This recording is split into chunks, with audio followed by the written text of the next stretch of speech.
Okay, hey everybody, this is Aaron Murakami with A&P Electronic Media at emediapress.com and the Energy Science and Technology Conference at energyscienceconference.com.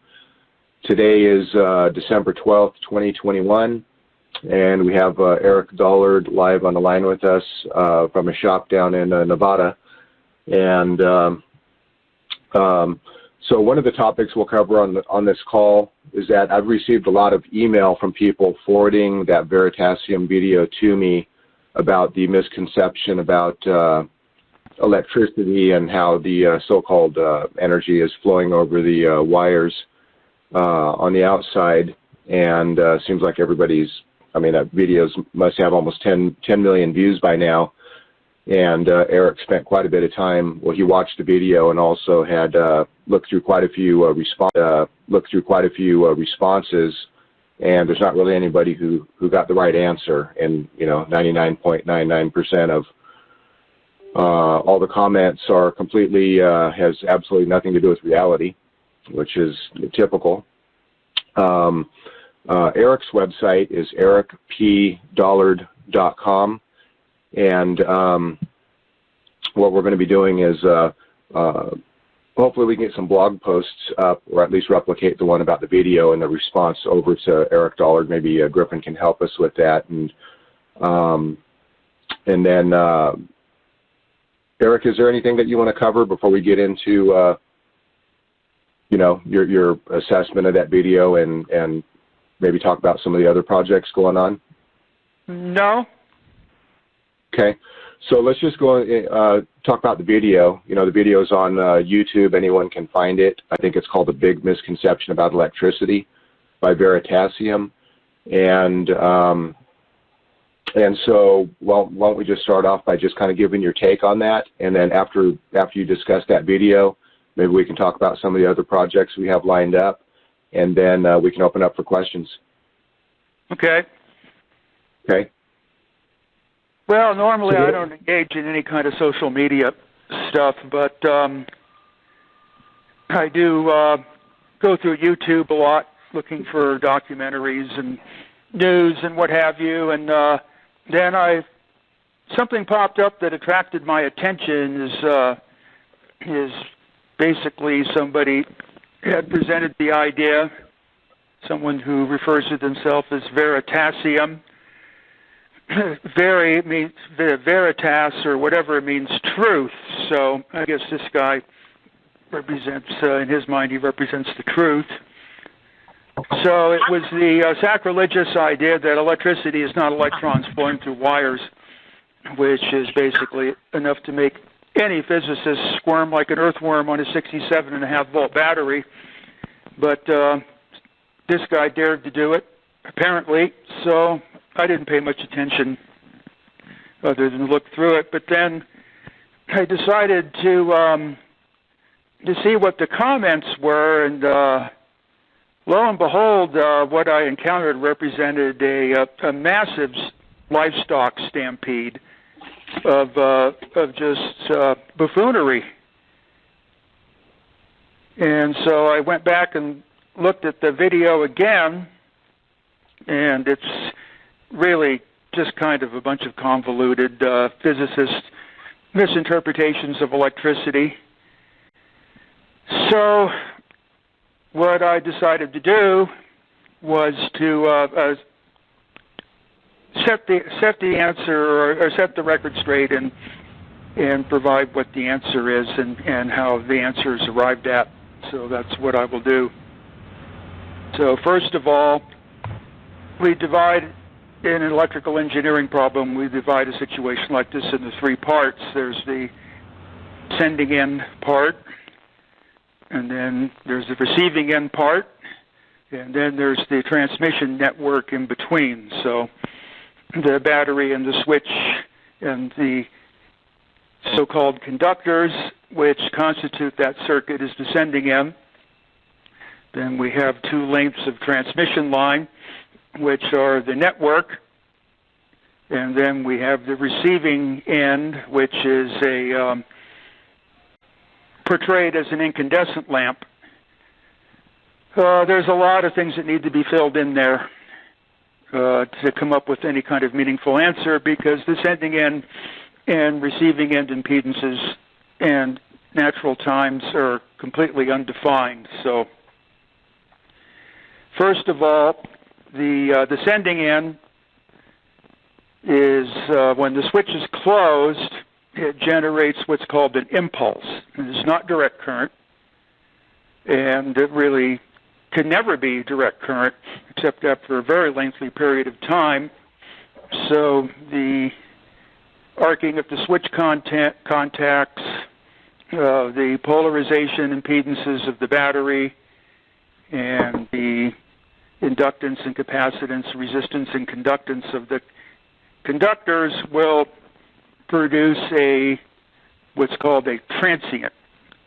This transient will occupy a certain period of time. That period of time is called the natural time of the sending end network, and the ratio of voltage to current would be the impedance of the sending network. At the receiving end, using an incandescent light bulb creates nothing but a massive diffusion. Incandescent lamp is a nonlinear load. Its impedance changes with respect to time. It also changes with respect to current. It's not really a good load to use in something like this. So what we're going to do is we're going to replace that with a network of resistors, which has a definite impedance, which we'll define in a bit. And being a resistance, it has no natural time. It responds to any impulse, frequency, or what have you in the same manner, and that's essential in a problem like this. So we also have two transmission lines that basically form the four-terminal network that goes in between the sending end and the receiving end. And this is where a lot of the misunderstandings and complications appear. So the first order of business in a problem like this is to simplify as much as possible. So if we take the diagram that's illustrated in the video that we're talking about, and we draw a vertical line down the center, then we're going from a balanced, what's called a balanced network, to an unbalanced network. And if we have the impedances, then basically that's a valid simplification. So the sending end then will still be a battery and a switch, and the receiving end will still be a resistance network, but the resistance network receiving end impedance will be half of what it was, and the electromotive force at the sending end will be one half of what it was, and the impedance of the network will be one half of what it was. Otherwise, all other characteristics will be identical. So now when we close the switch, it generates an impulse that occupies a definite interval of time. That impulse begins to propagate. So we have a impedance in between the sending end and the receiving end, which is this section of transmission line, which basically, for the sake of analysis here, will be 1 light second long. I believe that may have been what was used in the video. We have to determine what the natural time and what the natural impedance of this section of line is. The simplifications of no resistance and no leakage conductance, in other words, an ideal line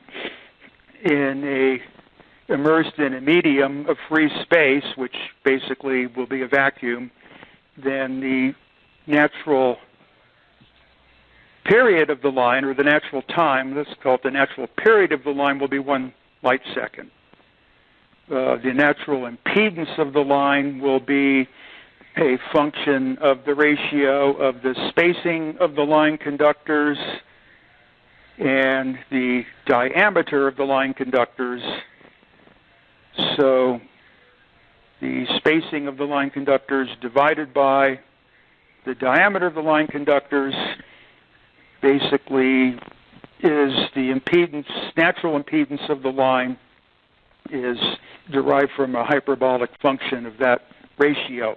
So on their own, the conductor diameter or the conductor spacings do not determine the impedance of the line. It's the proportionality in between. So you could have number 40 gauge wires as fine as a hair, spaced only a millimeter apart, or you can have conductors as big around as your leg on giant towers with a spacing of 50 feet apart, and both of them will have the same impedance because it's the ratio. For sake of simplicity, and also what we will find in practice is this line will have an impedance of, let's say, 300 ohms.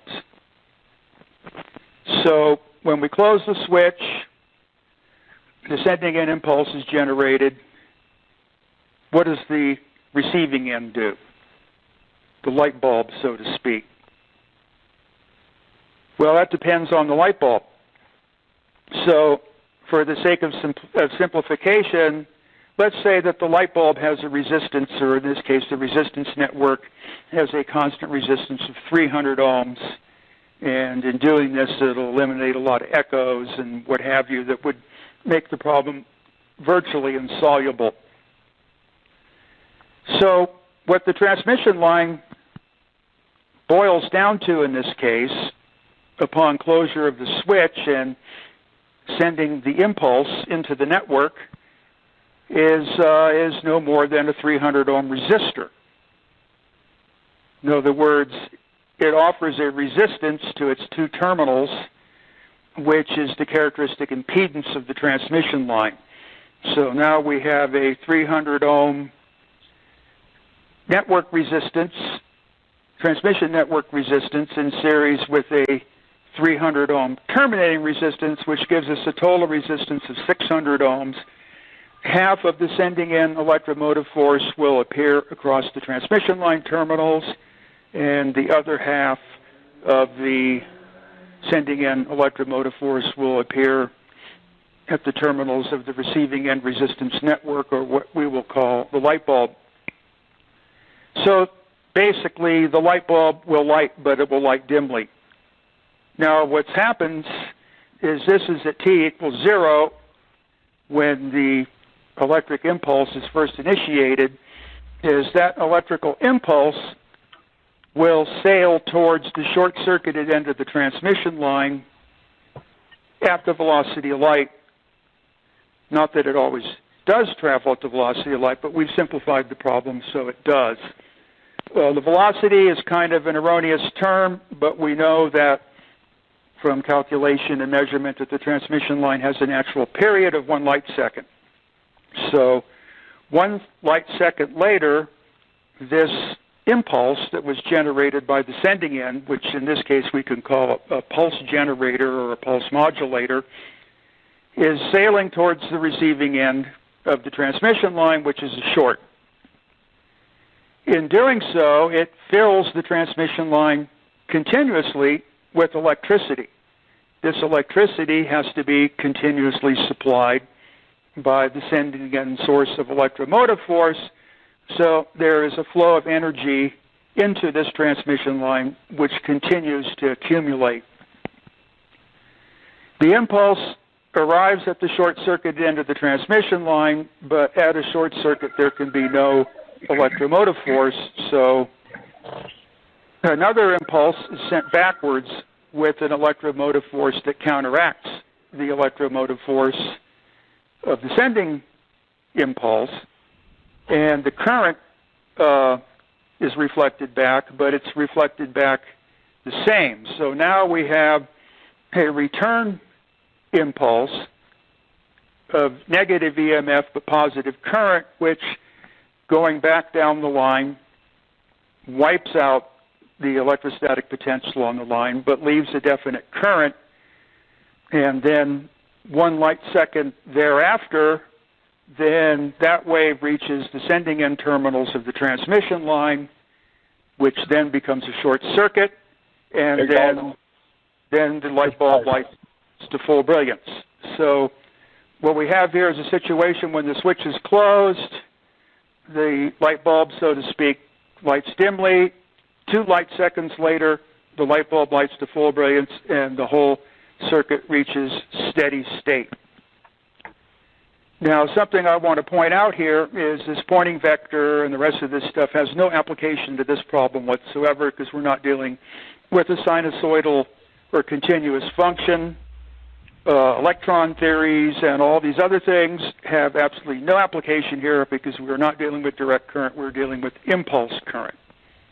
So this is basically what's going on in the system. Now, if the sending end resistance does not match the transmission line resistance, then that reflects another impulse down the transmission line towards the short circuit.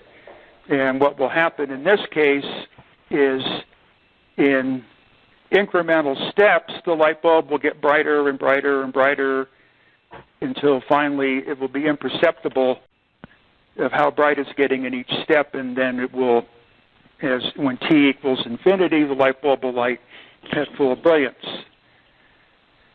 So there really is no electromagnetism in the transmission line. The electromagnetism only exists within the time boundaries of the impulse and the length based on the light second that this impulse occupies on the transmission line. So upon closure of the switch, there's nothing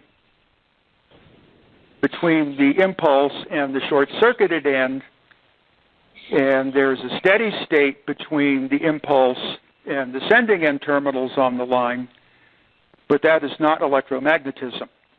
The only place the electromagnetism exists is in the impulse itself, which basically exchanges the magnetic and dielectric forces in the transmission line so that the steady state can finally be arrived at and the impulse can move forward and travel at the propagation velocity of the transmission line. So this is basically how the whole thing operates from electromagnetic theory. Getting into electromagnetic theory is the science of electricity is lost and gone. It basically dried up with the death of Steinmetz in 1929. Physicists have no business whatsoever talking about electricity, because the science of electricity is not the science of physics, and electricity is not a physical phenomenon. So you cannot expect anything from physicists except for mounting confusions and delirium. It's the same thing with the technology of electronics. Electronics is not electricity. It's based on electrons. It's only valid within semiconductors, to a very limited extent within so-called conductors themselves. You have to go back to the works of Oliver Heaviside, Arthur Kennelly, and Charles Steinmetz to really get the true representation of how electrical propagation and all these things work. You're not going to get this in school anymore. You're not going to be finding this in modern textbooks on the subject. As I have said before, is the science of electricity is dead and gone. And the bad side effect of all this is the level of electromagnetic interference and the harmonics and the power grid and stray electrical currents flowing through the earth and the improper use of microwaves and what have you in communications is all the negative outcome of a complete lack of understanding of what electricity is. And on the other end is, because there's no more science of electricity, there's no more advancement in electricity, so you're still stuck with the physicist's Stone Age concept of burning fuels, and space travel is going to be launching giant peckers into the air for self-edification and glorification. And meanwhile, any real advancements in the science of electricity are no longer possible, so we will continue with this Stone Age technology that just continues to dig itself in deeper and deeper and deeper until eventually the whole thing just jams itself out and takes a squat. So I put together a small publication called Revival of Science of Electricity in the Digital Age. It's a relatively short, inexpensive book, written in all English. There's no math. I think that's readily available off of Amazon. And I also spent 2 years putting together a lengthy presentation on the true nature of electromagnetism and how to calculate it in transmission lines, both communications and power, with numerous examples and numerous references from Heaviside and those that followed him, such as Steinmetz and Arthur Kennelly, and the followers of Maxwell, such as J J Thomson, Maxwell himself, Heinrich Hertz. I think it will shed some light on how really little we know about electricity and how much has been ignored by society in general now of the advances that were made in electricity and the knowledge that existed at one time, which is now basically just all turned to dust and blown away in the wind. So I think at that point I will. Well, one more thing. So basically, this was a presentation that I gave 2 years ago called Electromagnetic Induction and Its Propagation. It was spawned out of a series of papers written by Oliver Heaviside of the same title to address the fact that the submarine telegraph cables, once they were installed, did not work, and nobody could figure out why. And the physicists basically just threw up their hands, and the telegraph companies took a loss. At that point, Oliver Heaviside stepped in and provided a solution to the problem, which was the beginning foundations of electrical engineering. And those writings were suppressed and banned, and Heaviside regrouped and wrote his kind of one and only famous book called Electromagnetic Theory, and you will find the basis for everything that I've talked about in the chapter called Plane Electromagnetic Waves. And then if you want to get it in a more practical level, written for engineers, there's an essential book written by Charles Steinmetz called Discharges, Waves, and Impulses. And with a minimum of mathematics, all of these things are presented in very simple algebraic form with practical examples also. So at this point, then I will leave the situation open for questions or other further comments. Okay. So before talking about other topics, should we maybe just open up for questions on this topic, since you gave... Yeah, that's kind of what I wanted. I'll answer questions. I don't want to get outside of the topic, and I'm not going to waste time, trying to understand somebody's garbled silly phone. If I can't understand your silly phone, then we're just going to move on to the next person. Okay. And I do want to mention that EPD Laboratories, Inc. is a 501c3 nonprofit corporation based down in Nevada, and the entire operation is only made possible by your donations on ericpdollard.com. In the right column, there is information on how to donate either by PayPal or checks or money orders. It can be mailed to the address on there. And if you want to correspond directly with Eric, there's a P.O. Box address in Nevada on there. And as long as the letter's not too crazy, Eric will usually write you back. But we are in need of some donations, and anything would be appreciated. Anyway, if you have a question relating to this topic right now, and depending on time, we might be able to go longer onto some other stuff, but you can hit 5*, and that'll put a little symbol up by your phone number, and then I can unmute you if you want to ask a question. Yeah, and what is your name? Paul. I'm from Alberta, Canada. Just had a question on the electromagnetic wave. As I understand it, is it correct that the wave only happens during the impulse at the beginning, and then there is, assuming everything is balanced, then there is no more electromagnetic wave in this DC circuit that's hypothesized? That's correct. The electromagnetic wave is only the transmission of the impulse, which is propagating down the transmission line. So basically, there's no electromagnetic wave once it's received, once it's in the DC state. Is that correct? That's correct. There only can be electromagnetism during the exchange of energy between the magnetic field and the dielectric field. Okay, thank you. Okay, thanks, Paul. Okay, let's see. David from Michigan. Hold on, give me a second here. Okay, you're unmuted, David. Go ahead. Yeah, hi, thank you. My questions are in relation to longitudinal electromagnetic forces. I'm not sure if that's off topic, so if you want to come back to me, that's fine. Yeah, we can. I don't want to get too far into it because that's not really, this isn't a longitudinal problem, it's a transverse problem. Right. Now, if I wanted to make it a longitudinal problem, the network in between the sending end impedance and the receiving end impedance would be two series capacitors rather than two sections of transmission line, then that would be a longitudinal problem.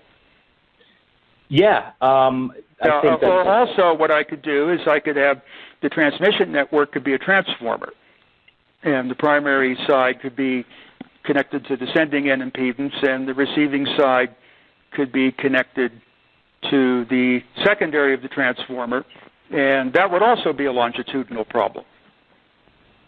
Sure. Well, that being the case, would you like to answer some other people's questions first and maybe come back to me if you have time? Yeah. Or I could ask. Yeah. Let's see. Okay, I'll go ahead and mute you for a moment, David. There's not really a lot of people trying to ask questions. We do have a fair amount of people on the call. Let's see, it looks like Paul might have raised his hand again. Let's see. Paul, I see the little symbol there. Did you have another question? Paul in Alberta? No, it was an accidental thing. I thought that I was putting my hand down. But while I'm here, Sure. was just wondering if there is any longitudinal component to this hypothetical circuit. No. Okay. Okay, thanks, Paul. Let's see. Okay, if your number is ending in 4476, I'm going to go ahead and unmute you. Go ahead and say your name, where you're from, and go ahead and ask your question. Hi, can you hear me? Yeah, just fine. Okay. Cool. My name is William. I'm in Pennsylvania. I'm 27. I just stumbled upon all of this, really, and I kind of don't really have a background in any of it. I kind of took the advice of, it's better to not have a background in it and just kind of start fresh. But really, I wanted to know, since you're an older individual and you've kind of been dealing with, suppression of knowledge and stuff like that, is there any advice that you have for future generations that are growing up in a world where there is suppressed knowledge to such a degree that, they're kind of holding back humanity in a way? Yeah, I didn't quite get what the question is. Any advice on how to operate in a world with suppressed knowledge like this? What kind of mindset do you think we should have, I guess, about all of this? Or, anything inspirational, anything that I could tell even people younger than myself so they don't get caught up in this, if that makes sense? Yeah, that's kind of more of a sociological problem. I don't really see a way out of it because it's the situation has become terminal. Mm-hmm. Damn. Okay. that's cool. But now, William, are you looking to get into electrical engineering and looking at what direction to kind of, move towards? Honestly, really what got me into this, growing up, I wanted a hoverboard. And I realized early on that they're probably not going to give us one. So I started digging deeper. And, of course, I came across his works and everything like that. And I bought a few of the books. I started reading them, but I can't say that I've mastered any of the knowledge or anything like that yet. And I don't have a lab. So, but, yeah, kind of interested just in figuring out what they're not telling us and things like that. Well, I would definitely recommend going through my YouTube channel and maybe listening to some of Eric's past live calls. There's a whole lot of them on my YouTube channel. And then also on ericpdollard.com, there's a link for free videos. I think you'll find those helpful. And there's also a link, I believe, to papers or free papers, something like that. And there's a handful of PDFs in there that you could download. So gotcha. I think that you might find those helpful. Sure. Thanks, William.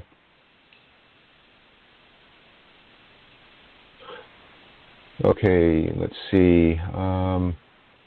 Yeah, and if you have a question, just hit 5-star. That'll put a little symbol up by your name. David in Michigan, I'm going to go ahead and unmute you again. Okay, go for it, David. Oh, hey, thanks. Can you hear me? Yeah. Great. Well, so actually I was wondering if Eric has ever heard of the concept of the magnetic vector potential, or I'm going to butcher the name here, the Amarov-Bohm effect or Maxwell-Lodge effect? No. No, anything that involves vector potential theory is garbage. Hey, okay, fair enough. Moving on, have you ever heard of the concept of polarization currents, or in a sense where a X-ray is making a pulsed X-ray making contact with a circular conductor kicks off a current of polarization around the conductor? No, I'm not quite familiar with that. That's not something a transmission engineer normally encounters unless you're dealing with like an EMP from a nuclear bomb. Okay. Well, that's fine. Honestly, what I do, I just type in like longitudinal electrodynamic forces in Google Scholar and see what pops up. And I think I find some like weird classical. Yeah, it's all any of that's going to do is just lead you into a sea of confusion. I would recommend not really involving yourself with anything that was produced after 1919. Okay, yeah, fair enough. Thank you. I'll actually go back and check out some of those experimenters that you mentioned earlier. But here's a couple other questions. The people to check out are basically J J Thomson, Oliver Heaviside, Arthur Kennelly, and Charles Proteus Steinmetz.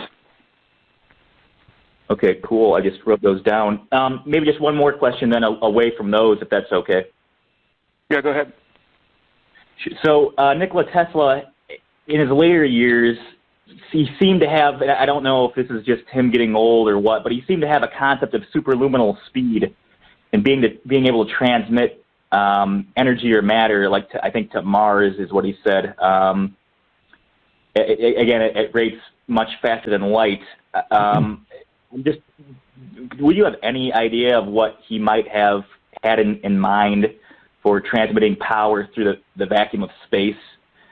Or do you think that might have just been a little out there for him even? Well, Tesla liked to talk in riddles. Yeah. And you know, he wasn't really wasn't happy the way things went for him, so he kind of he just liked to screw around with people and make wild claims and what have you. So there's no real engineering information that can be arrived at from pretty much anything that Tesla says. Even like when I went through all his material to duplicate a scale model of the Colorado Springs transmission unit, everything was very vague and it's extremely difficult. So even though Tesla was a big player in this world, Tesla really, because of his personality disorder and the sociological conditions of the time that he lived in, is provided us with absolutely nothing useful. So there's several important figures that pulled that stunt. Is in my position, after everything fell apart and RCA disintegrated and I was left eating out of garbage cans, well, the only thing to do when the world shits on you is to sit down and start writing books, and that's what my friend Philo Farnsworth got me started on with his father's material. His father invented television and a number of very important vacuum tubes, and the fuser, right? I think was one of his. Yeah, the multipactor was what I was mainly interested in. So the tragedy is that his father, who really could be considered the master of the electron, never wrote any books. And the same thing with Tesla, never wrote any books. They just get bitter and just drop out, and then everyone else takes the loss on it, where people like Steinmetz wrote prolifically and also managed to get themselves positions, as professors in universities, and so you're dealing with kind of two whole different personalities here. Yeah. And this is one of the reasons why we don't know a lot of this stuff, is people like Tesla and Farnsworth in the capitalistic tradition just were hoarders of their knowledge, and they decided that, if they couldn't have their ball and play, then they were just going to clam up. So Tesla offers us nothing. I understand. It's cool that you're doing the work you're doing, though, trying to recreate and even come up with your own technology in that realm, which actually would lead me to my last question, and that's in your latest induction generator, where you have the potential coils, I think you call them. Right. Can you explain the difference between a regular induction coil and that potential coil? Well, now we're starting to get kind of out of the subject.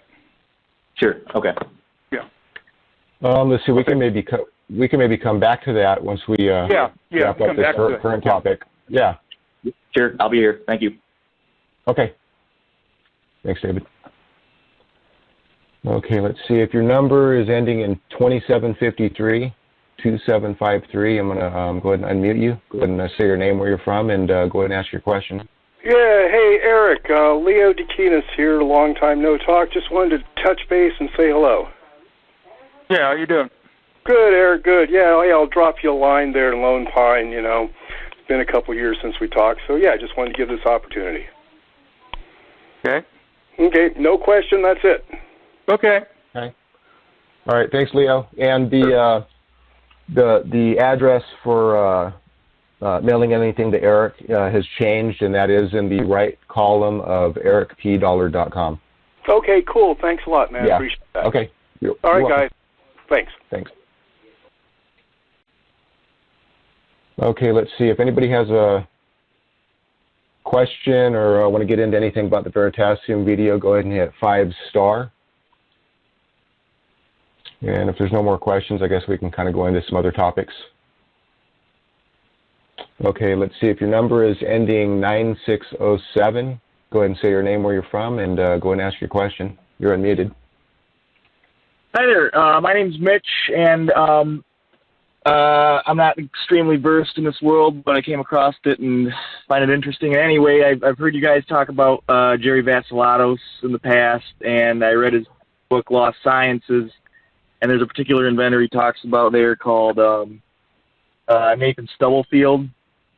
And, being a turn-of-the-century inventor and kind of on the same path seemed like Tesla was on in some ways. I was just wondering if Eric had any insight into what Nathan Stubblefield was working on and some of the patents he was working on as far as burying capacitors or something like that in the earth and having them produce a ready usable charge for years and years. Yeah, I don't really know too much of anything about that. There really isn't too much to know. It's another one of those enigmas. Okay, understood. Thank you. All right. Let's see. Yeah, it's a little bit off topic, but I would recommend getting that Kentucky Farmer book by Dr. Don Locke or something like that. He's a retired professor from a college or university over in Kentucky. It's about the only main book written about Nathan Stubblefield. They have all the family archives and all that kind of stuff at that school. And I'd recommend going to, I think, johnbedini.net. There's a few pages on there dedicated to Stubblefield, and he's the only one that I know that really went deep into Stubblefield stuff, and he replicated some of the audio ground transmission stuff Stubblefield was doing. And other than that, other than that, I don't really know anybody who's been working on it. Well, okay, thank you, Aaron. John or Don Locke and Benini. All right, I'll keep that in mind. Thank you. Okay, thanks, Mitch. Okay, let's see if nobody has any more. Okay, let's see. We got Griffin. Okay, we got Griffin Brock on the line. Here, just give me a second, Griffin. Okay, you're unmuted. Go for it. Okay, yeah. Yeah, it was to comment on the Stubblefield apparatus. So, in essence, the Stubblefield apparatus was just a audio modulator in the sense that it was a high-powered audio transformer. So I've been able to replicate it to some extent. It's not efficient since it doesn't involve radio frequency.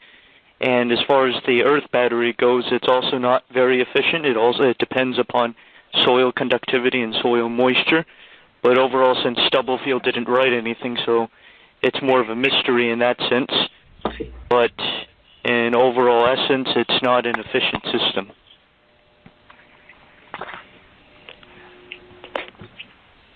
Yeah, and it's what John found was over time the transmission distance did grow.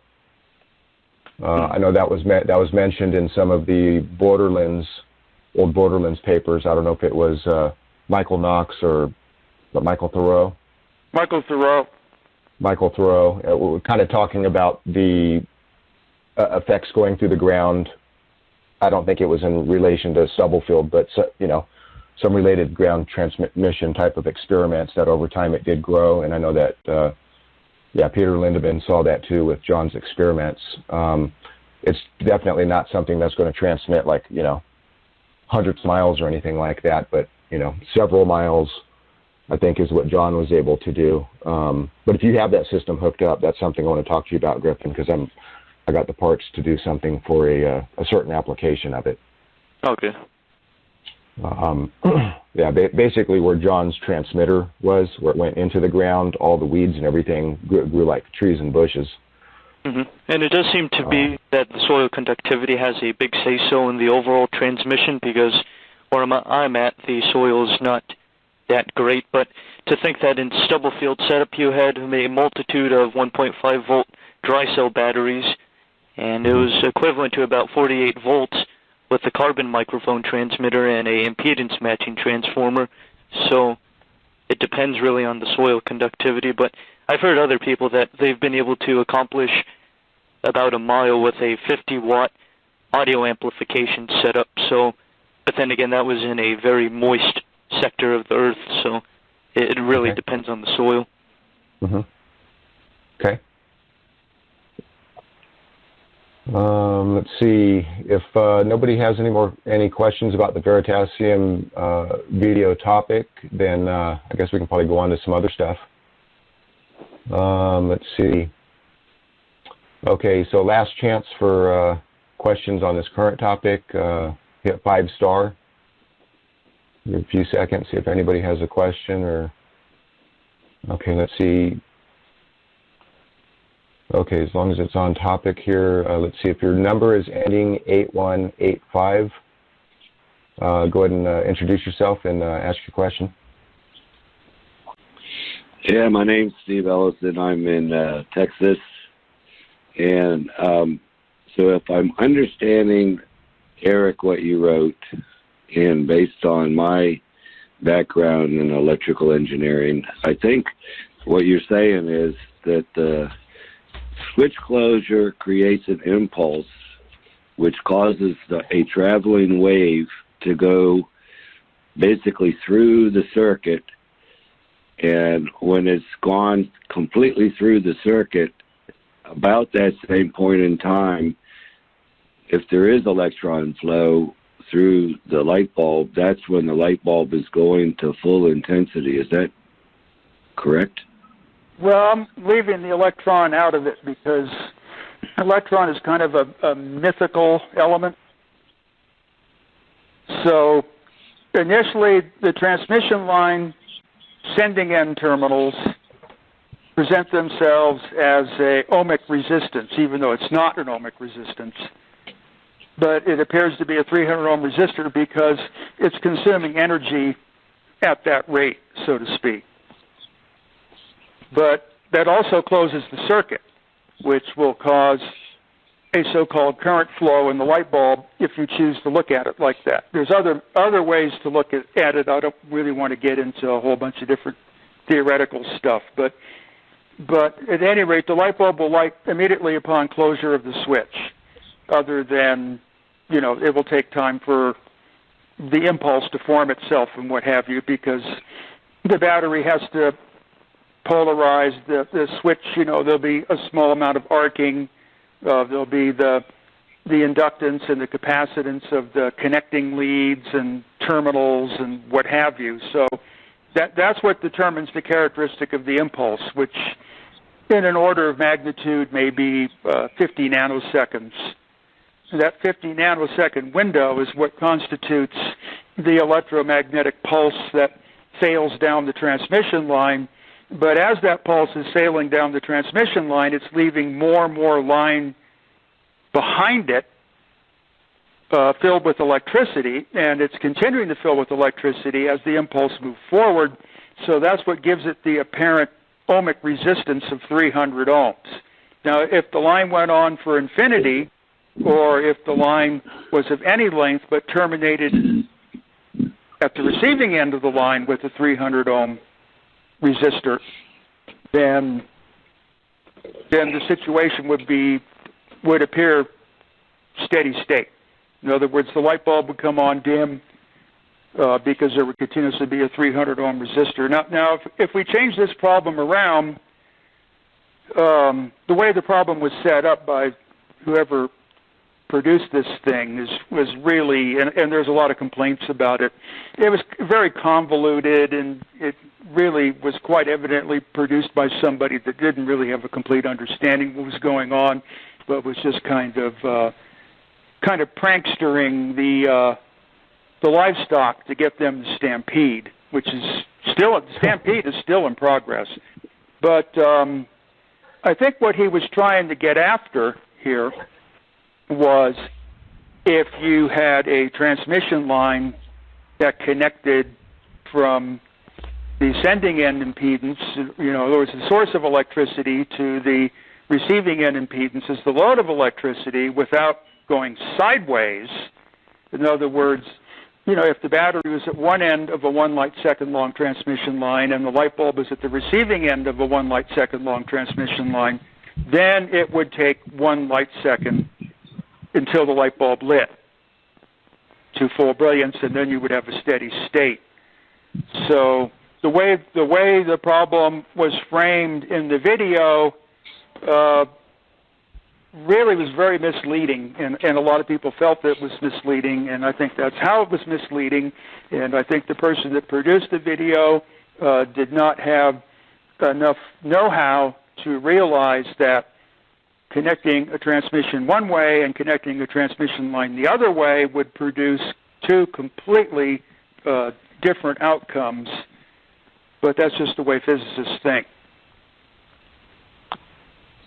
Okay, so the start of the impulse is really the spark when the switch closes. Is that correct? Well, what it is it takes a very, very minuscule amount of time for the electrochemical cells in the battery, if we're using a battery, I mean, it could have been a generator, it could have been, a number of things, but let's say it's a battery, there's going to be, a nanosecond intervals involved there. And then, depending upon how high the voltage is, with a problem like that, you would typically use 1,000 volts and a current of 1 ampere around there to get you in the order of magnitude of the problem. So before the metal contacts of the switch physically touch each other, there's going to be a little bit of an arc and a plasma. That's going to create another time function. And then the space enclosed by the connecting leads and the geometry of the internal structure of the battery and the switch and all that will constitute an inductance and capacitance, and that will be the dominating influence on what the natural period of the impulse is going to be. And we can just say, out of approximation, that the natural period or the time span of that impulse will be 50 nanoseconds. Okay, all right. I think I'm at least on borderline understanding what you're trying to say. I appreciate you answering my question. Okay. Do you want to try to get a little deeper into it so you're not so vague, or you want to ask another question? Well, deeper in the sense of asking another question, or what materials to look into? Steinmetz's Discharges, Waves, and Impulse book is essential in understanding this. Yeah, but I already wrote that. All that's written down. It's just a matter of me finding a place that has it. Well, so you can, Steve, you can go to archive.org. That's the Wayback Machine, Internet Archive. And you can search for books. And since it's public domain, you can go in there and download a PDF of it for free. I think there's there's different editions or whatever. I don't know what year or version Eric would recommend, but it's all there for free. Well, since I popularized that book about 25 years ago, there's a number of hardbound copies that are available. I think there's, hold on just a second. I got one right here on the shelf. Let me find out who publishes it. Just a second.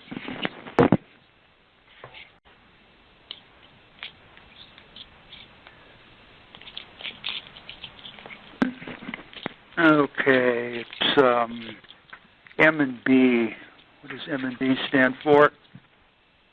They just call themselves M&B.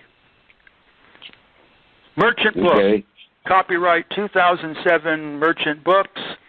And then the serial number is ISBN 1-93399-67-9.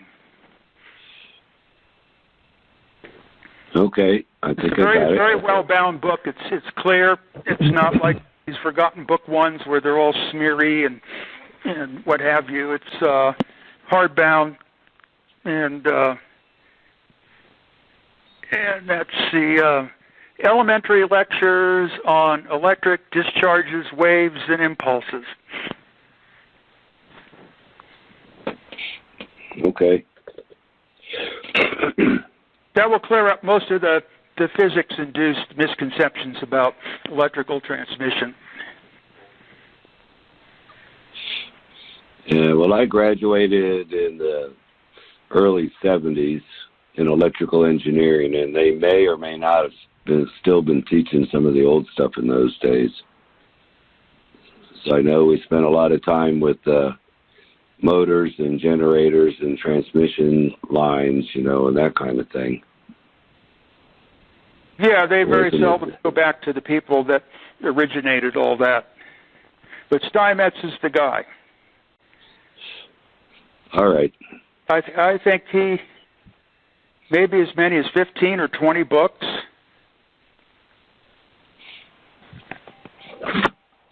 Yeah, I like reading about that stuff and learning new things. So I thank you again. Okay. And I'll send you back to the moderator. Okay. Thanks, Steve. Okay. Does anybody else have any final questions about this current topic? Okay. I'll take that as a no. Nobody's hitting 5 stars. So, oh, let's see. Eric, I had a comment from somebody in an email about what I had sent out regarding your comment about this video. One of the statements was the light bulb resistance should remain constant regardless of what current or voltage is applied to it. And then they're stating before the incandescent lamp lights the filament is cold and the resistance is lower than when it is heated. After the current flows through the filament heating it up, the resistance of the filament increases to its steady state with current. When the current is stopped, the resistance of the filament decreases to its steady state resistance when there is no current. What is your comment on that? He's asking me. Yeah, in response to your statement that the resistance should remain constant. That's the reason why I pointed out that really you don't want to use an incandescent light bulb in this type of problem, or any type of LEDs or any of that stuff, because they're nonlinear impedances. So you have to use a resistance network that remains constant and doesn't have any stray inductance or capacitance or any of that kind of stuff. Otherwise, the problem will reach a level of complexity that will become insoluble. Okay. Okay, let's see here. Okay, so David, let's see, in Michigan had a question about the, I guess we can go into the cosmic induction generator. Yeah. So this past July 2020, in the Kootenai County Fairgrounds in Coeur d'Alene, Idaho, we had the 10th annual Energy Science and Technology Conference. Eric and I co-presented on the borderlands of Nikola Tesla's resonant transformer. I think that was the title of the presentation. And we had done a demonstration with a old 1948, 1949 Collins radio transmitter with these extra coils, and I think the coils we were using were the potential coils on the setup. Yeah. And we were showing some, neutral spot demos. We were having different gases illuminate 2 different colors, which are not associated with those gases, and some other interesting effects. But anyway, David, I'm going to go ahead and unmute you if you want to ask a question specific to that. And if anybody wants to see that presentation, you can go to emediapress.com. At the top right in search products, you can just type in the title Borderland, and then I think the only presentation associated with that name will be one of the first results. And if you want to buy a copy of the video, it's available as a digital download, as all the books and videos on eMedia Press are. But on that page, there is a kind of a preview overview video, which is about 15 minutes, and you can kind of get a taste for what the presentation is about. And so, anyway, David, go ahead and ask your question about the cosmic induction generator.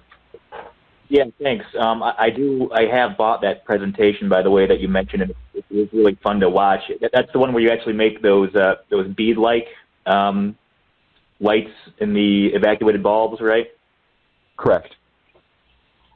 Yeah, it's very fun. But yeah, in regards to that, so in those coils that you made, you refer to them as potential coils, not to be confused with induction coils, I guess. I'm not sure what you mean by that. I'm just wondering if you could elaborate on what the difference is between a potential coil and a typical induction coil that creates a magnetic flux. Well, in this case, they're not coils anymore. They're transmission lines.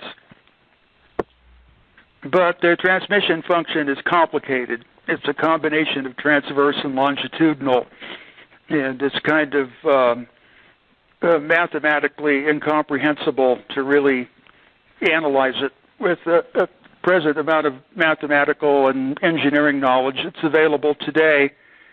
Not to say that it couldn't be done. I have come up with roundabout ways to approximate it, but they're not magnetic coils, they're transmission lines.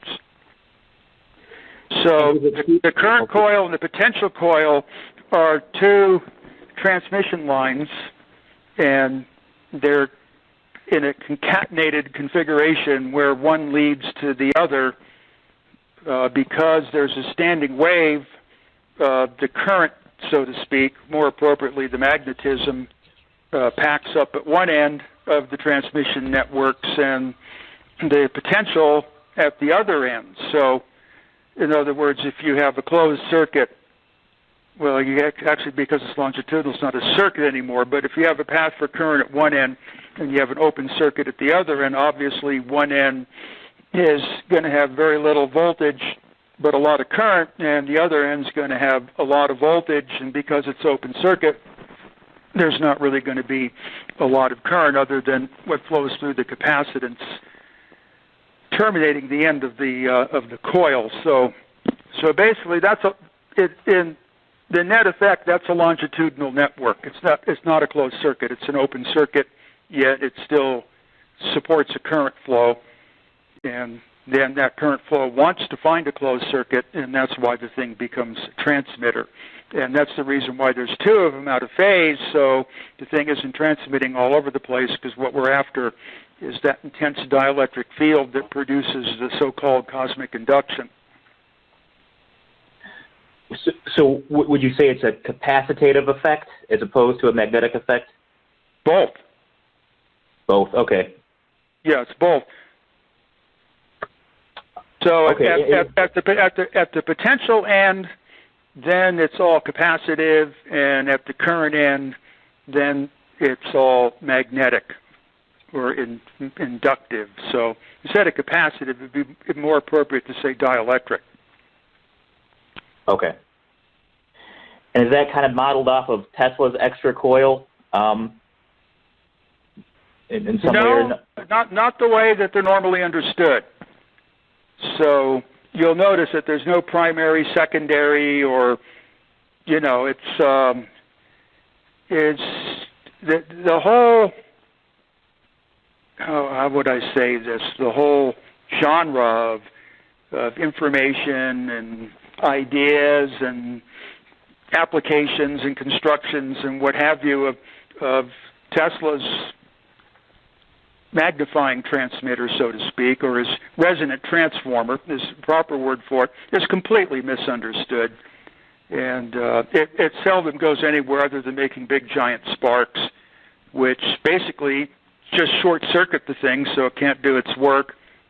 And then the coils and their terminating impedances and admittances are so far out of proportion that you really can't even call them Tesla transformers anymore.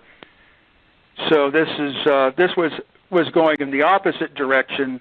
I gave a lengthy presentation on the Colorado Springs notebook and the scale model of his transformer, and I showed right out of Tesla's own writings that that it's what he referred to as the extra coil is actually what's doing the work, and the primary, secondary basically is just to turn the impulses from the disruptive discharge into something more wave-like than anything to do with the actual magnification factor of the setup itself.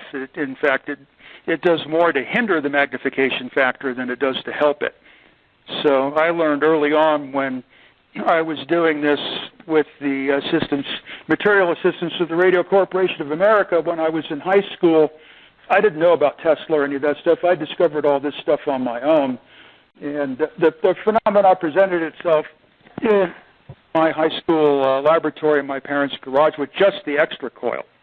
There was no primary or secondary. There wasn't a need for that. The extra coil is just series fed, just like the tower on an AM broadcast station. It's really not much different, except the tower's all coiled up And because I had a sinusoidal source of alternating current power at about 3.7 megacycles out of the big 2 kilowatt transmitter that RCA provided with me, then there wasn't any need for turning impulses from spark gaps into oscillatory discharges or what have you, because I already had a nice clean sine wave. So it's really good just to keep all that primary, secondary stuff out when you're working with these type of things, and that's what we physically demonstrated in the last presentation. Is the whole apparatus was just series fed.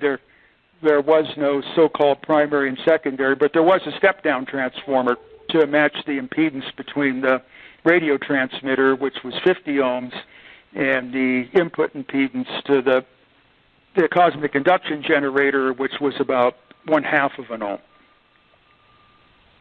Okay. It was pretty interesting to watch. I've seen a lot of people do plasma bulbs on YouTube, but I haven't seen effects quite like that before. So I thought I'd ask. If there was a way, to custom make the bulbs and all of that and optimize things, believe me, there's even more things crazy that you've never seen that I have witnessed, in the brief intervals in my life when I've been able to actually put the whole thing together and fire it up and make stuff happen. But those intervals are rare and spaced far and few between. So what you saw was basically divine providence had set up a series of coincidences that allowed us to show a lot of things that even in my past experience on this I've never witnessed before. And it's opened up a very significant question: is if the bulb is completely evacuated, then what's glowing inside the bulb? And also how it moves without manipulating the bulb. The beads, I think, started actually cycling through the bulb without anyone manipulating the position of the bulb, which I thought was a little interesting. In that case, the bulb was not completely evacuated. There was a gas pressure in the bulb, a little bit higher than you would normally encounter in a glow discharge device like a neon lamp or a voltage regulating tube or a neon sign tube or whatever. The pressure was greater, which tends to cause the discharge to start to become unstable, so that instability starts to produce its own kind of a life, so to speak, inside the bulb, then which interacts with the field, and then basically that's why then it's called the cosmic induction generator, because you have the process of outer space going on inside a bulb where, normally what would take eons is happening in a matter of seconds. Okay. Yeah.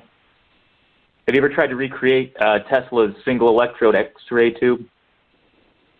I've considered it, but I can't find anybody to do it, and right now I'm not really set up to do much of anything here, so there hasn't been significant funding to actually build a laboratory. So yeah, I understand.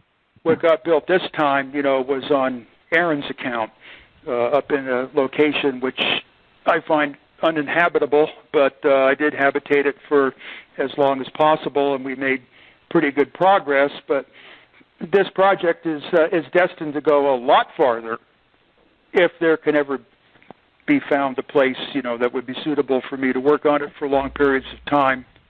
We're still hashing that out. But we do have all the parts, the whole thing's designed, the basic structure is complete. That was shown there, the racks containing all the various subunits and what have you. There's no mysteries, there's no lack of parts. It's just basically more, logistics at this point of where, how, and, who's going to pay for things and what have you. Sure.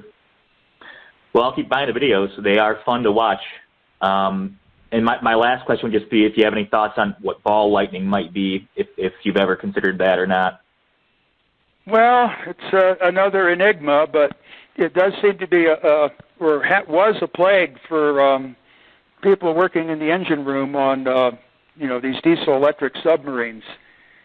is if you break the current to magnetic inductance too fast, the forward EMF of the inductance trying to maintain the current will leave the space occupied by the inductance coil and the conductors and the circuit breakers and all that, and fill the entire engine room, and then coalesce into a fireball that magnetism, one way or another, has got to get out. I demonstrated that very early on in a Borderland video, which is I don't think there's any original copies left that are easy to see or what have you, but what is left, I demonstrate that breaking the so-called current to a large inductance coil produces very powerful effects, which actually got into the electronics of the video camera and started jamming it out.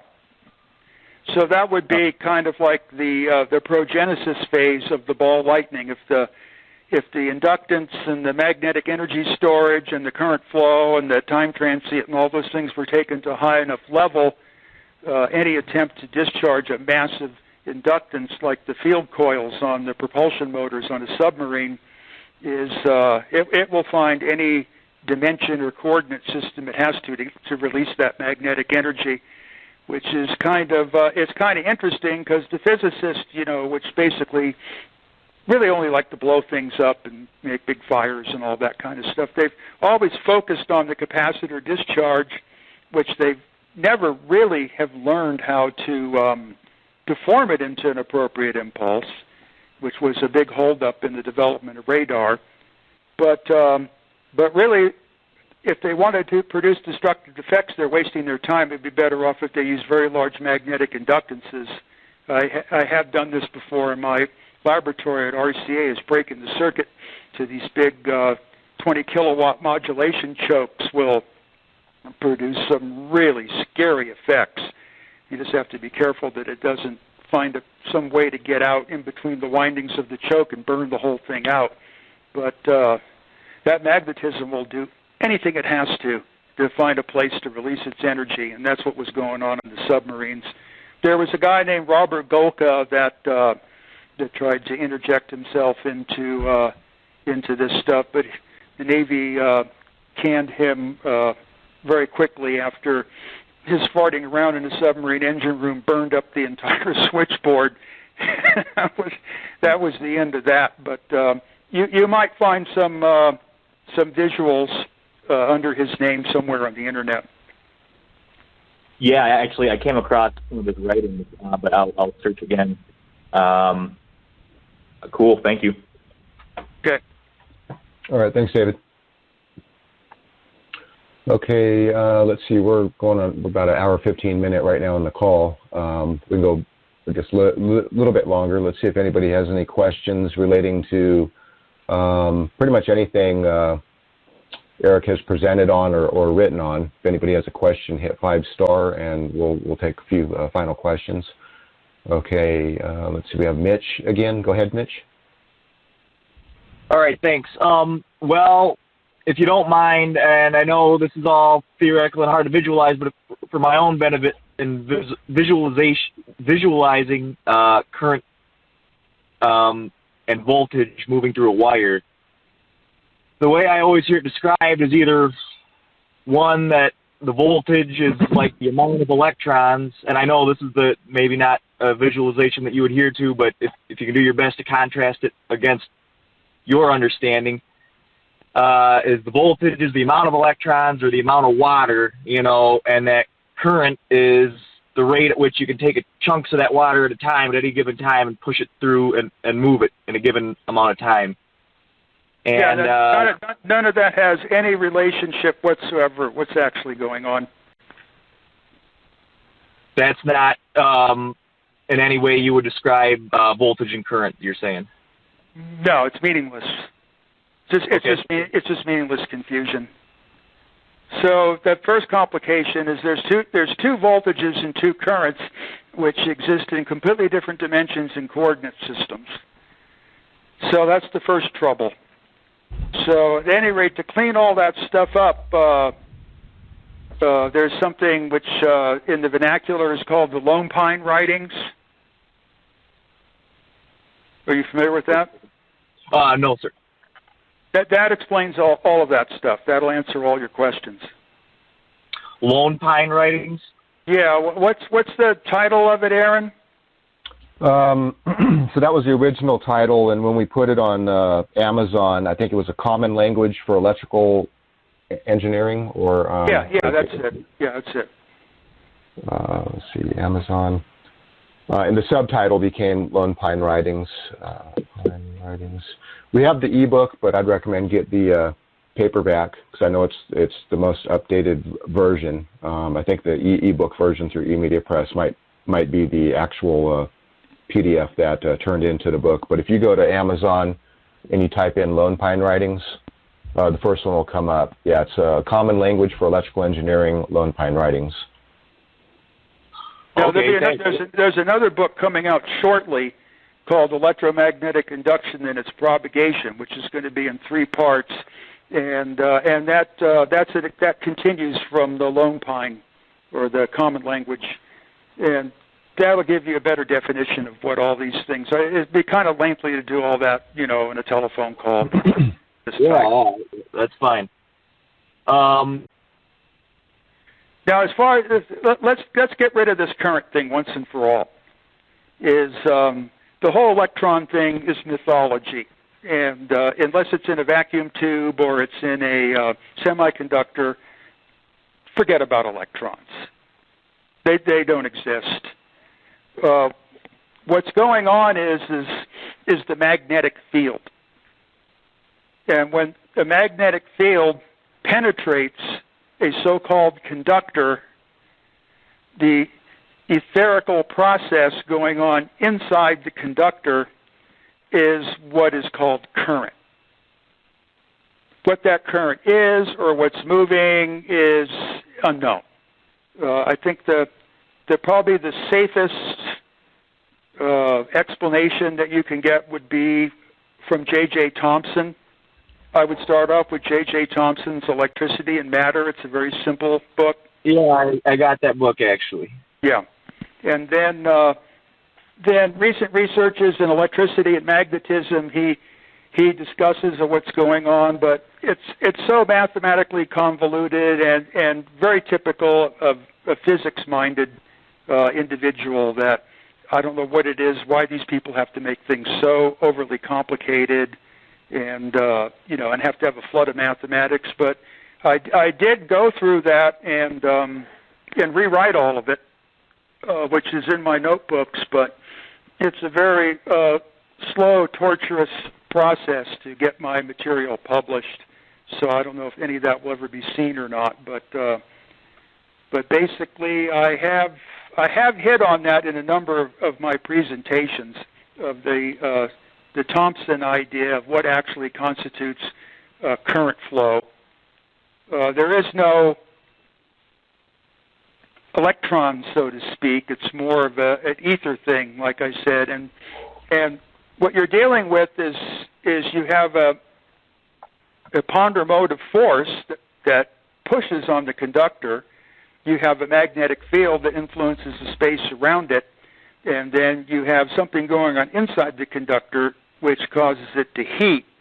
The force, the current, and the induction, none of those things can be separated from each other. They're all the same thing. So the problem of what physics has done is separate all these things into cause and effect relationships, which really confuse the issue. And then with the Einstein notion, then the magnetic field itself disappeared, and the ether interactions within the conductor were replaced with electrons, and the force was made something magical, and out of that mind state, nothing is engineerable. Okay. Is your definition of inductance the same as what would be generally accepted, or do you have a different? The definition of inductance is the ratio of the quantity of magnetic induction to the current flow that's associated with it. The common or vernacular definition of inductance is how much magnetism can you put into the so-called inductor with relation to how much current flow you're using to appear to produce that magnetism. So it's kind of like, how many gallons is the coil? What's the gallons capacity of the coil? The magnetism is the gallon. In other words, what occupies the gallon, but the inductance is the unit of the gallon in a boundary type dimension, like a bottle of water. The water is the magnetism, the bottle is the gallon. See where I'm getting at? Yeah, somewhat I do. So it's a metric. I do. I have to. Yeah, inductance is in the dimensions of space. So it's centimeter. That's not centimeter square because the 2 centimeters are in different coordinate systems. That's another physics mistake. It's centimeter. And capacitance is the other way around because it's in counter space. The smaller the bottle, the more dielectricity it'll hold. But the definition of capacitance is how much dielectricity will the dielectric inductor, which you call a capacitor, hold. And instead of it being current, which is more properly called magnetic potential, it's voltage, which in this case is called electrostatic potential. That's all the stuff that's in the Lone Pine book and what have you. It's explained in a very childlike fashion in there that makes it easy to understand. Perfect. All right, just one last thing. There's a guy on YouTube, he's got a channel called the Plasma Channel, and he does all sorts of experiments and visualizations and whatnot. And yeah, I've seen that. Yeah. Yeah, and he has one where he has a Subaru starter, so that's somewhere in the title, something about a Subaru starter. Yeah, and a video. This one came out maybe a year ago or so. And anyway, he claims to show the difference between high current, low voltage, and high voltage, low current in an arc. And there's a visual difference between the two, where the high current, low voltage is like a red kind of flame, kind of that comes out of one end and gets sucked into the other, and the high voltage is what you'd expect, a big blue spark snapping around and going between them. And I don't know if you've ever seen that one, or if that what that means to you as far as that visualization. Yeah, I haven't looked at too many of them. I think the only thing that caught my attention was the Subaru ignition coil, because Aaron's been using those in some of the experiments and things that he's been doing. So that kind of got me looking for that kind of stuff. Okay. Well, it's one of his videos, and they're showing something, and I've never seen anything where somebody tried to visually show the difference between a high current and a high voltage, and apparently there's a visual difference there as far as when it arcs between 2 points. And well, there's another element that's been left out in that, is the what you're actually seeing is the product of the voltage and current.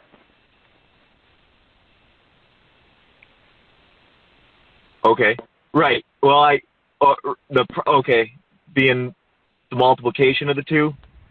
Yeah, so unless the product of the two is the same in the comparison, it's going to be very misleading.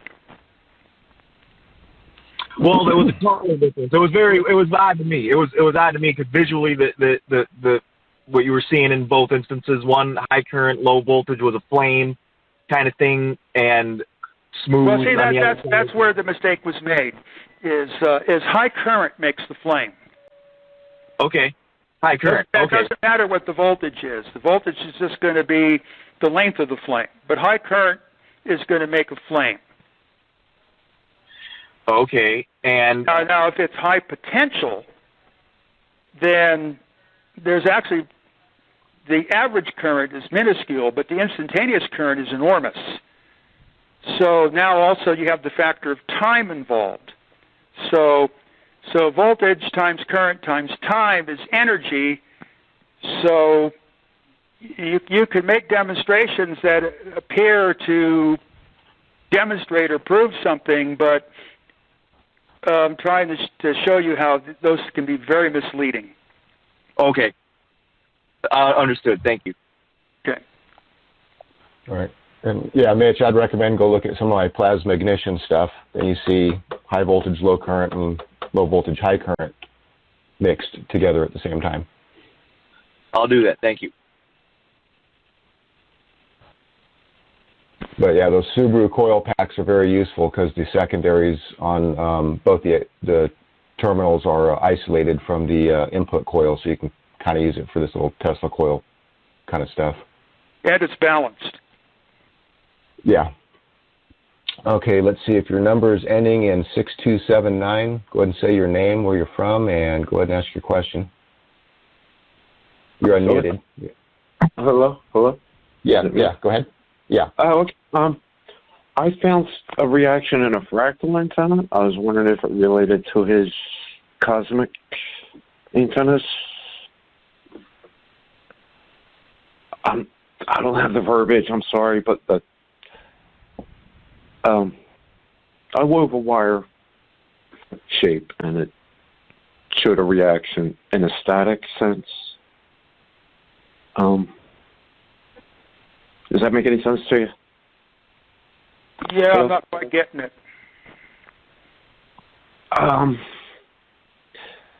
Okay, picture. I've tried to read up on fractal antennas, they call it. What antennas? A fractal antenna. Like the wire weaving art, but it's. Okay, did you get that word, Aaron? I didn't know what antenna was.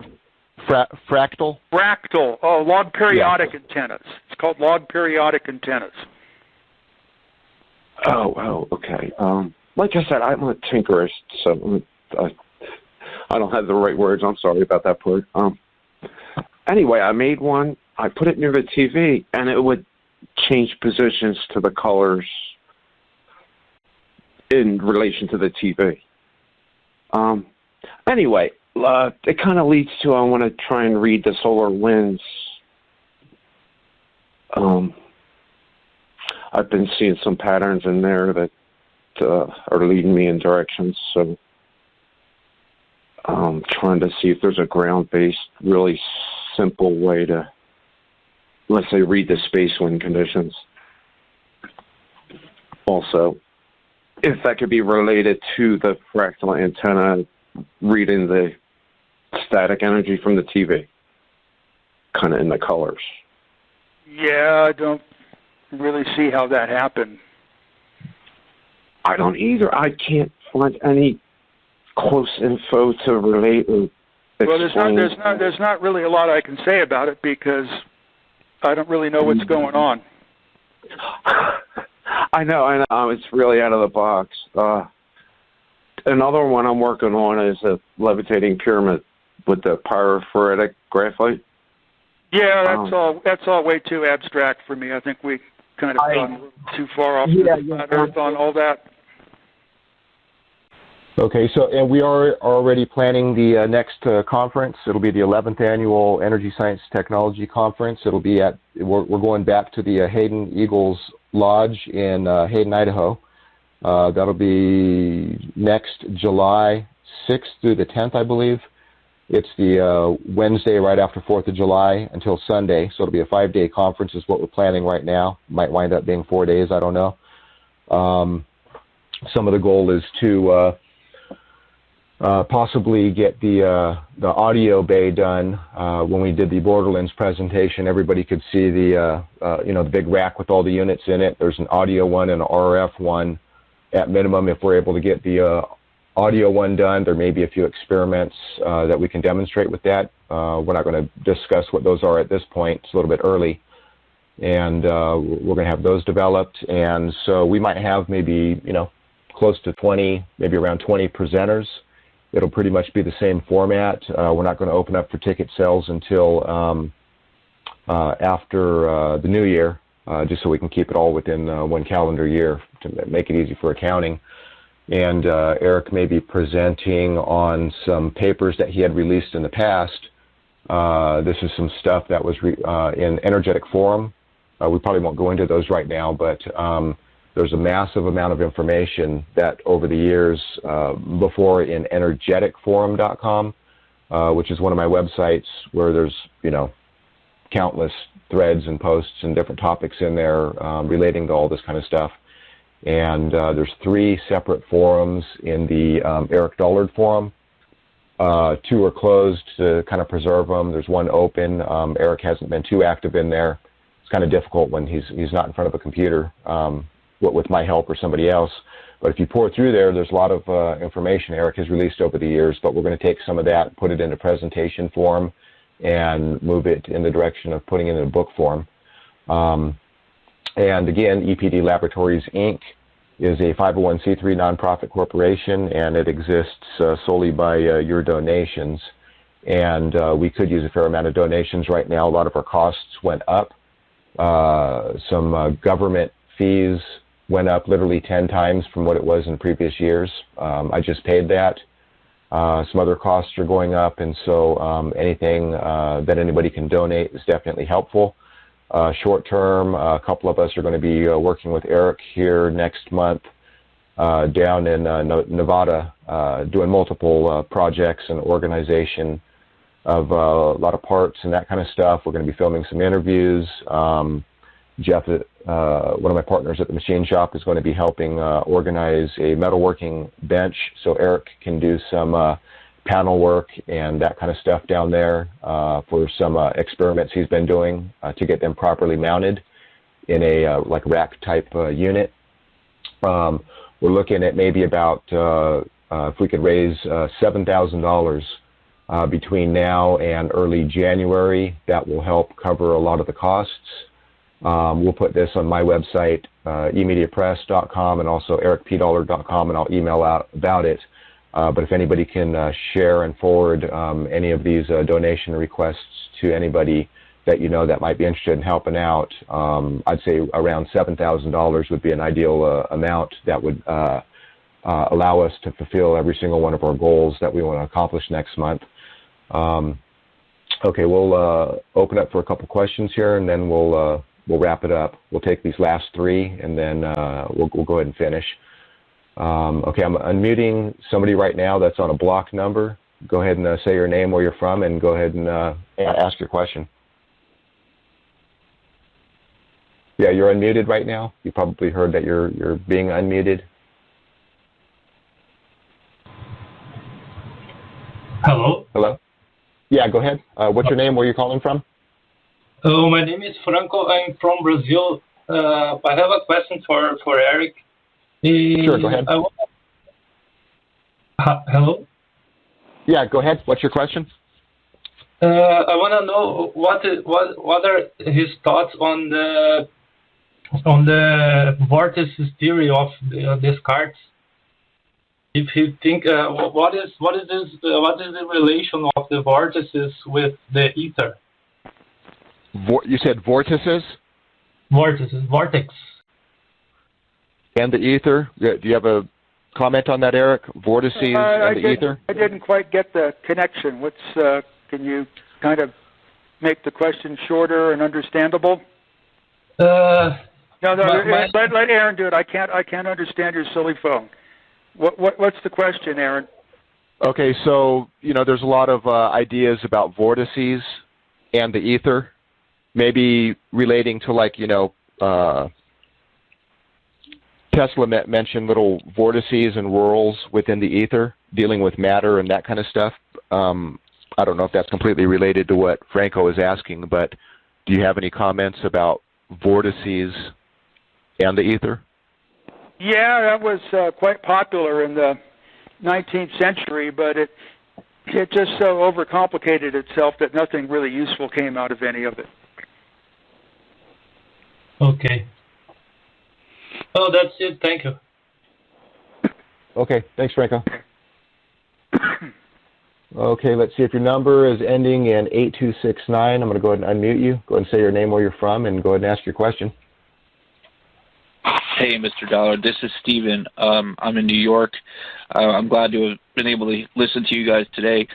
I just really wanted to always know what, in your opinion, what's your theory of what can we do with this knowledge and information? What's the end goal that can change for us? Thank you. Well, that's kind of an interesting question. So I'm not looking at this as a technological venture. I think there's way too much technology. I think the best thing would be if it just all went away. So the only technological, for the lack of a better word, technological application for this was the advanced seismic warning, earthquake forecasting, but unfortunately there's zero funding for any of that.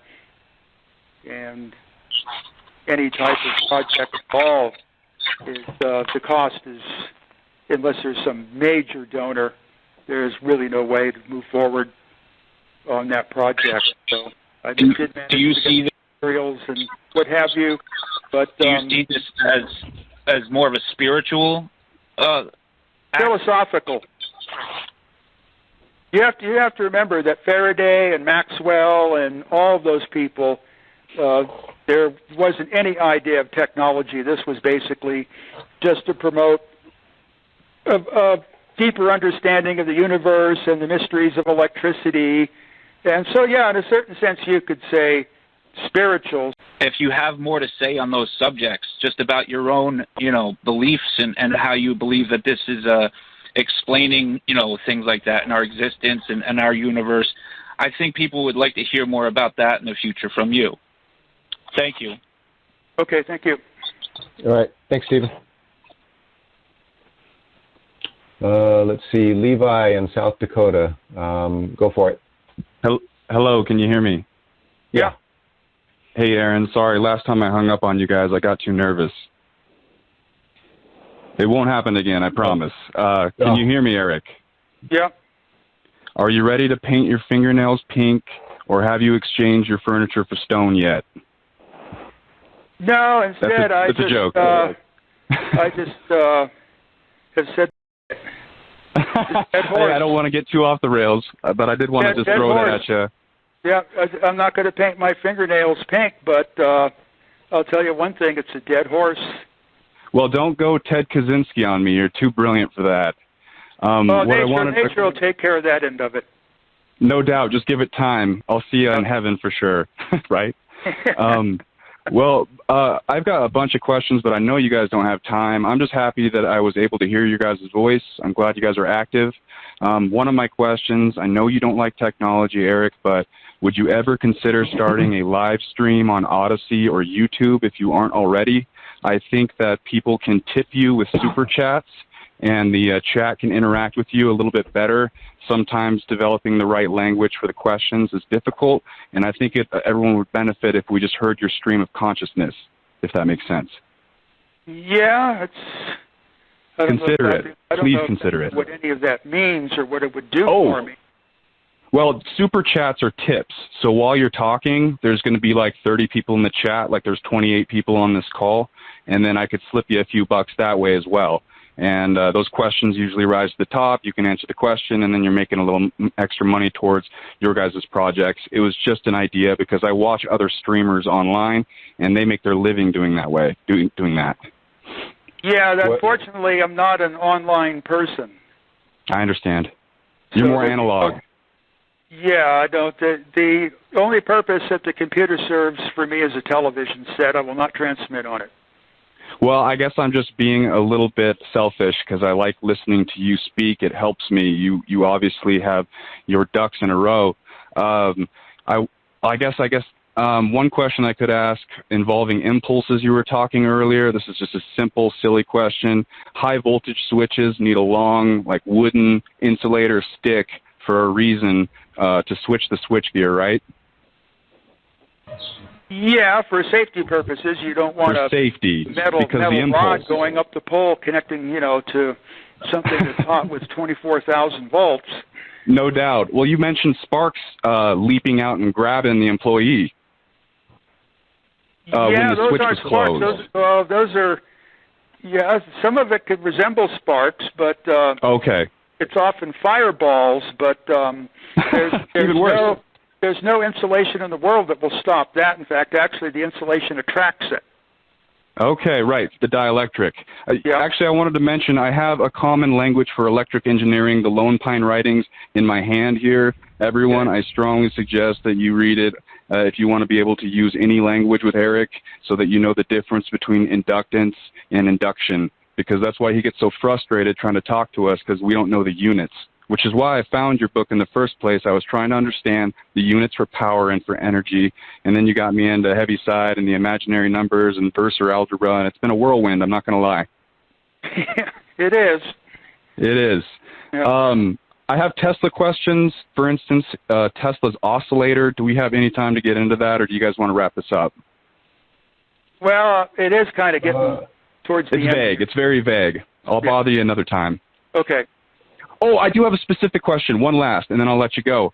Okay. Wilhelm Reich, you've spoken warmly about him in the past. He, I think, died in prison here in the United States. They burned his books. Oh, did they? Boy, they still want to burn his books.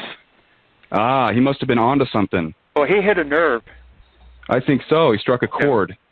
Well, my question is about the Cloudbuster. Is that BS? No. What is he doing with that cannon? What's he doing? He's creating an orgone kind of suction. Right. Okay. But it worked. It was a real thing. Well, I have no direct confirmation that it worked, but at any rate, I don't think he was making any of that up. And you trust him. I have built a number of orgone inductors, which he called orgone accumulators, and they do work. I could tell by their effects on plants. That's why I was brought into that. That field, because there was agricultural people that wanted me to develop Reich's orgone ideas into something that they could use in their seed germination and what have you. I'd already known about Reich earlier, and very coincidentally, when I was able to get these cosmic phenomena in a light bulb with my Tesla transformers at the RCA transmitting station, I was also reading Reich's book called Cosmic Superimposition, and that's when I decided to call this whole setup the cosmic induction generator. Okay. Yep. So if you want kind of a more of an engineer's idea of Reich's vast work, which was mostly psychological. Right. We've all heard of Sigmund Freud, but no one's heard of Wilhelm Reich. Well, actually, when I was in college in philosophy class, they got right away to Wilhelm Reich because he was a Marxist. And he was? Yeah, and the universe, and that came back to haunt him severely. I bet. It destroyed him because. How do you get tricked into the communist ideology? I mean, didn't he know people were being slaughtered? Everybody kind of got sucked into it one way or another. That's true. Its tendrils got into everything. So. At first, it seems like a good idea. Yeah. Then you grow up. First, it seems like a good idea, just like when they teach you in school that electricity is electrons flowing in a wire. Going through a water pipe. Yep, that's how I was taught, that electricity is like water through a pipe. So at any rate, Reich's psychoanalytical and psychological work started to really be at odds with the tenets of communism. Gotcha. And a conflict broke out, and these people are vicious, I know, because I've gone through this myself. And they just let into him, and they just keep working on you until they drive you insane. So Reich was basically pretty much insane during the latter part of his life when his most important work was developed. Right. So you got to kind of deal with that, when you're reading his stuff. So I would, in order to see the physics side of Wilhelm Reich, there's the book called Cosmic superimposition, which is usually bound in the same cover as his book Ether, God, and Devil. Okay, I have not heard of that. So you'll get the two together. And then, one that was banned, but you still seem to be able to get a hold of it, is Contact with Space. And that's what landed him in jail, is the communists. During the writing of that book, the communists had really set him up, and that's what landed him in jail, and then he died there. That's sad finishing to his somewhat prolific life. I mean, he wasn't paying attention. That was Reich's problem. Instead of dealing with the situation, kind of like the coyote, he just dove into it, irritated it even farther, and because being a student of Freud, most of his work revolved around the sexual psychology of humans and how that the neuroses and psychosis. And in the era in which he did that, that was very ill received. And, I'm sure, because it was radical. But his problems because of his parents. I looked into him a little bit, like his relationship with his parents. Yeah. I just want to mention one other phenomenon, if it rings a bell in your mind, Eric. Have you heard of St. Elmo's fire? Yeah, it used to be, because you can't see that anymore because of the light pollution. But you're kidding me. No, you can't see any of that stuff anymore. What a bummer. We can barely see the stars. Yeah, it'll all go away eventually. Well, it doesn't matter because no one's interested in looking at them. Hey, we care. It'll all be Elon Musk satellites instead of stars. Yeah, giant peckers shooting to Mars. I know, that was a good one. All right, guys. Well, thank you so much for answering my questions, Eric. I hope to hear you do this more often. This is great. I appreciate it. Okay, you're welcome. Thank you, Aaron. All right. Take care. Okay. Thanks, Levi. And I just want to mention, if you are interested in a good collection of different Wilhelm Reich-related material, a lot of it may not even be available on Amazon, I would suggest going to orgonelab.org, orgonelab.org, and that's Dr. James DeMio's website. And there's a link on that website that goes to naturalenergyworks.net, which just redirects to a different part of orgonlab.org, and that's his catalog there with all these Orgon and Wilhelm Reich related books, videos, and devices. Let's see, I guess we can go ahead and wrap it up. We're about 2 hours on the call.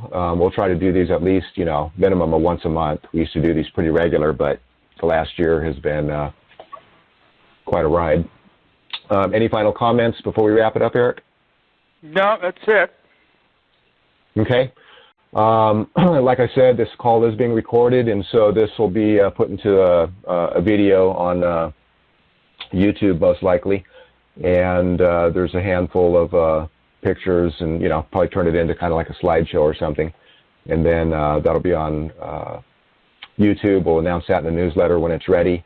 And then I guess that's about it. So, look forward to the updates on ericpdollard.com. Again, any donations would be greatly appreciated.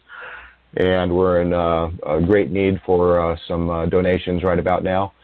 11th Annual Energy Science Technology Conference. That's in next July. We'll have the details on energyscienceconference.com.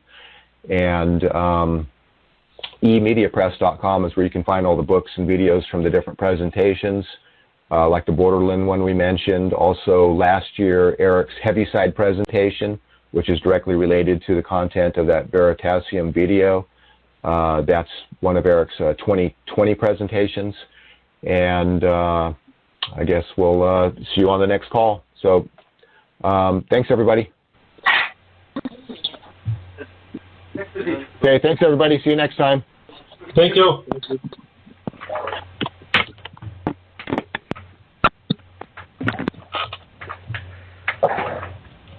You're busy today, huh? Maureen came over.